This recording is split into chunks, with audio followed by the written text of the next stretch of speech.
السلام علیکم ورحمۃ اللہ وبرکاتہ۔ ناظرین، فکر و خبر کے خبرنامے میں آپ سب کا استقبال ہے۔ میں عتیق الرحمن ندوی آج کی اہم خبروں کے ساتھ نظر ڈالتے ہیں۔ سب سے پہلے سرخیوں پر۔ بھٹکلی جماعت المسلمین مینگلورو نے PUC اور ڈگری کے طلباء کے لیے منعقد کیا ایک روزہ ورکشاپ۔ اسلام مخالف بیان دینے کے لیے مشہور وسیم رضوی کی وصیت، مرنے پر مجھے دفن نہ کیا جائے، ہندوؤں کی طرح جلایا جائے۔ سپریم کورٹ کی ہدایت کے بعد دہلی حکومت آلودگی کم کرنے کے لیے مکمل لاک ڈاؤن نافذ کرنے کو تیار۔ گجرات میں ایک بار پھر بڑے پیمانے پر منشیات برآمد۔ عالمی بازار میں تیل کی قیمتوں میں نرمی کے باوجود دونوں ایندھنوں کی قیمتیں ریکارڈ سطح پر برقرار۔ JNU میں ABVP اور بائیں بازو طلباء کے درمیان جھڑپ، کئی طلباء زخمی۔ بڑھتے ہیں تفصیلی خبروں کی طرف۔ بھٹکلی جماعت المسلمین مینگلورو کی جانب سے تعلیمی میدان میں رہنمائی کے لیے ایک روزہ ورکشاپ کا انعقاد BMJ ہاسٹل میں اتوار کی صبح 9:30 بجے کیا گیا، جس میں ٹرینر امین مدثر نے بہت ہی بہتر انداز میں طلباء کی رہنمائی کی۔ ورکشاپ 2 نشستوں پر مشتمل تھا۔ پہلی نشست میں طلباء کے سامنے موجودہ دور کے نئے کورسز کے بارے میں معلومات فراہم کی گئی اور بتایا گیا کہ کورونا بحران کے بعد سے کارآمد کورسز کے بارے میں انہیں آگاہ کیا گیا۔ انہوں نے بتایا کہ موجودہ دور میں animation film maker, bio medical, growth hacker, ethical hacker, video journalist, technical writer, social media manager, e commerce, paramedical courses کے ساتھ ساتھ دیگر کئی طرح کے کورسز کی مانگ ہے۔ طلباء کو اپنی دلچسپی کے لحاظ سے ان کورسز میں آگے بڑھنا چاہیے۔ دوسری نشست میں کامیابی کے حصول کے گر بتائے گئے اور بتایا گیا کہ محنت اور جہد مسلسل کے ذریعے کامیابی انسان کے قدم چوم لیتی ہے۔ اس نشست میں طلباء کو کاہلی، سستی چھوڑ کر ایک بامقصد زندگی گزارنے پر ابھارا گیا اور بتایا گیا کہ انسان کو ہمیشہ اپنے عزائم بلند رکھنے چاہیے۔ حالات سے مایوس ہونے کی ضرورت نہیں ہے۔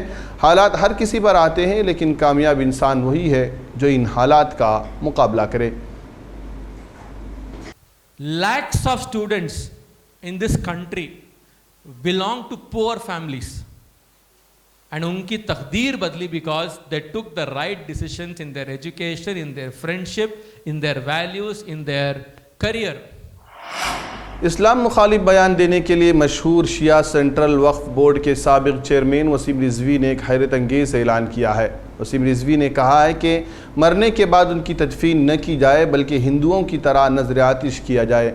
ان کی اس وصیت سے کچھ لوگ حیران ہیں اور کچھ کا کہنا ہے کہ انہوں نے تو پہلے ہی مسلم طبقے سے خود کو الگ کر رکھا ہے، حتیٰ کہ ان کے خاندان اور رشتہ داروں نے بھی ان سے کنارہ کشی اختیار کر رکھی ہے۔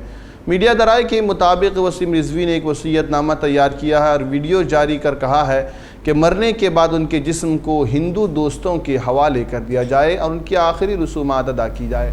کے باہر میری ہتیا کی جانے کی اور میری گردن کاٹنے کی سازش رچی جا رہی ہے، اس پر انعام رکھے جا رہے ہیں کہ میرا گناہ اتنا ہے کہ میں نے 26 آیتوں کو سپریم کورٹ میں چیلنج کیا تھا جو انسانیت کے پرتی نفرت پھیلاتی ہے، اور محمد کے چرتر پر وہ ہڈن فیکٹس جو کہ چھپے ہوئے ہیں اس پر آدھارت ایک کتاب لکھی ہے جس کا نام محمد ہے۔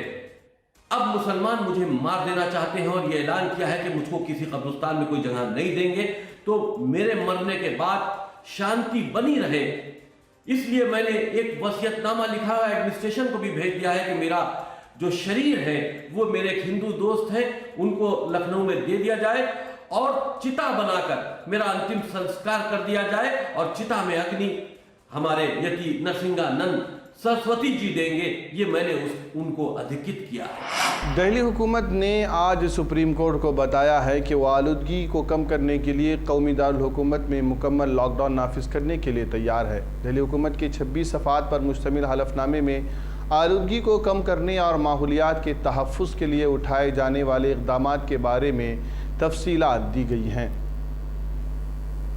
ہفتے کو سپریم کورٹ کے چیف جسٹس کی سربراہی میں ڈویژن بینچ نے آلودگی کی صورتحال کو سنگین قرار دیتے ہوئے فوری اقدامات کرنے کا حکم دیا تھا۔ عدالت نے ایسے اقدامات کرنے کو کہا تھا کہ اگلے 2-3 دنوں میں آلودگی کم ہو جائے۔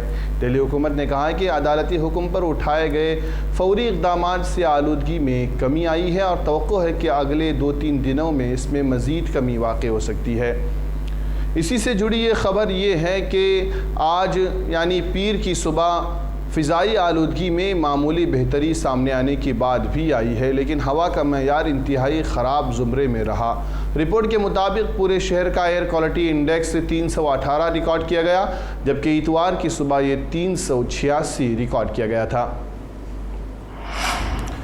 گجرات پولیس کی انسداد دہشت گردی اسکواڈ نے ریاست کے ضلع موربی کے ایک گاؤں سے کروڑوں کی مالیت کی تقریباً 120 کلو منشیات برآمد کی ہیں۔ گزشتہ ستمبر میں افغانستان سے اسمگلنگ کی گئی 25,000 کروڑ روپے سے زیادہ کے منشیات ضلع کے بندرگاہ سے برآمد ہوئی تھی اور کچھ عرصے قبل بھی ریاست میں کروڑوں مالیت کے منشیات ضبط کی گئی تھی۔ ریاست کے وزیر داخلہ ہریش سنگھوی نے 120 کلو منشیات پکڑے جانے کے بارے میں ایک ٹویٹ کیا ہے، تاہم اس میں مزید تفصیلات شامل نہیں کی ہیں۔ ریاستی ڈائریکٹر جنرل آف پولیس اس سلسلے میں مزید انکشاف کرنے کی خبریں بھی آ رہی ہیں۔ بین الاقوامی بازار میں تیل کی قیمتوں میں مسلسل نرمی کے درمیان گھریلو سرکاری تیل کی مارکیٹنگ کمپنیوں نے آج بھی پیٹرول اور ڈیزل کی قیمتوں میں کوئی تبدیلی نہیں کی، جس کی وجہ سے پیٹرول اور ڈیزل کی قیمتیں اب بھی ریکارڈ سطح پر برقرار ہے۔ قومی دارالحکومت دہلی میں مسلسل 11ویں دن بھی ان دونوں ایندھنوں کی قیمتیں مستحکم ہی رہیں۔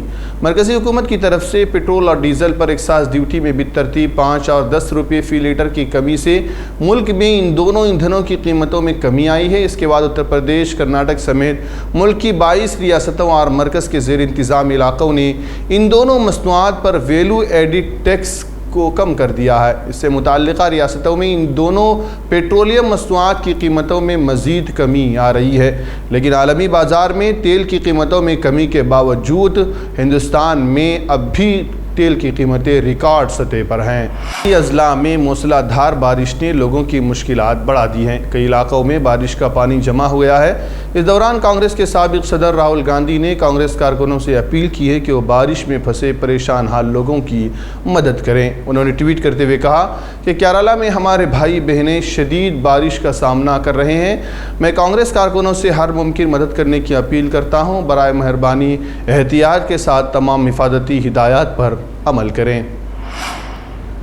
گجرات میں سورت شہر کے ایک علاقے میں 4 خواتین سمیت 7 بنگلہ دیشی شہریوں کو گرفتار کیا گیا ہے۔ پولیس نے گزشتہ روز بتایا کہ ممبئی پولیس کی کرائم برانچ کی ٹیم 2 بنگلہ دیشی شہریوں کو پکڑنے سورت آئی تھی۔ اس دوران چند لوگ سوسائٹی سے کل ملا کر 7 بنگلہ دیش شہریوں کو گرفتار کیا گیا ہے۔